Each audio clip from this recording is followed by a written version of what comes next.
এই জন্য বুদ্ধিমানের কাজ হলো জুমার দিন যখন আসবে বন্ধু, সব কাজ কমপ্লিট করে তুমি মসজিদে চলে যাও, যেন তোমার পিছুটা না থাকে। বলে কেন? আমাদের দোষের কিন্তু বন্ধু শেষ নাই। জুমার দিনে মুসল্লিরা যায় সবার পরে এবং বের হয়, ইমাম সাহেব যখন ডানে বামে সালাম ফেরায়, মনে হয় যেন বন্ধু বিশ্বযুদ্ধ শুরু হয়ে গেছে, কার আগে কে রে বার হয়ে যাবে। অথচ আমার নবীর আদর্শ নিয়ে আমি আজকে ওয়াজ করছি বন্ধু। Disturb, don't disturb me. তোমরা আমি বললে আওয়াজ দেবে, নয় তো চুপ করে আলোচনা শুনবে, কারণ আজকের সময় অত্যন্ত গুরুত্বপূর্ণ। কারণ আমি যদি 5 মিনিট সময় পাই, একটা আদেশ শোনাতে পারবো।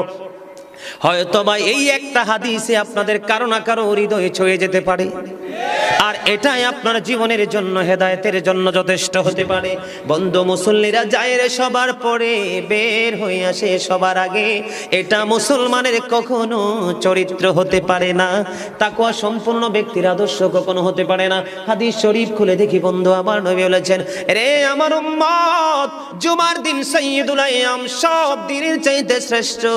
ঈদুল ফিতর, ঈদুল আজহার দিনের চাইতেও দামি। এই জুমার দিনের ফজিলত বরকত নিয়ে আলোচনা করলে বন্ধু রাত একটাই কভার করা যাবে না, এত বরকত এই জুমার দিনের। আমার নবী বলেছে, উম্মতের দল, জুমার দিনে কেউ যদি সবার আগে মসজিদে যায় আর সবার পরে যদি কেউ মসজিদ থেকে বের হয়, আপনি যাবেন, সবার আগে যাওয়ার আগে সুন্দর করে গোসল করবেন, উত্তম জামা, নতুন জামা পরবেন, আতর গোলাপ লাগাবেন। আপনি রাস্তা দিয়ে হেঁটে গেলে মানুষ যেন বলতে পারে যে মসজিদের মুসল্লি হেঁটে যায়। আর চারপাশ বন্ধু সুঘ্রাণে মুখরিত হয়ে যাবে। এমন ভাবে সবার আগে বন্ধু মসজিদে যাবেন, যাইয়া মসজিদে ঢোকার সময় ডান পাওটা দিয়ে মসজিদে ঢুকবেন, ঢুকে গিয়ে নামাজের শুরুতে বসে যাবেন।